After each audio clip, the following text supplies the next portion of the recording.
At Escape Trailers, we build molded fiberglass trailers, right from our brand new small 13 up to our flagship 23. But when people look at our trailers, one of the things that they say is, there's no slide outs. That's not an oversight. Actually, it's intentional, and it comes with a very big advantage.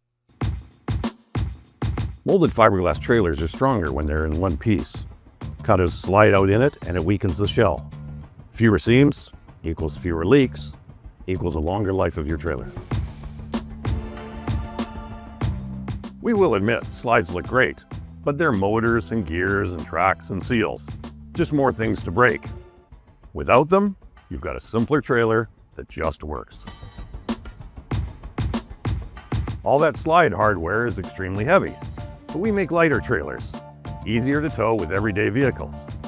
And a lighter trailer is better fuel economy and better control on the road. Our solid shells have consistent insulation everywhere. That means no drafty slides and no wild temperature swings. Sure, slides add space, they give more of a living room feel. Some people compare us directly to slide-out RVs and think ours looks smaller. But we design for long-term reliability, simplicity, and low maintenance.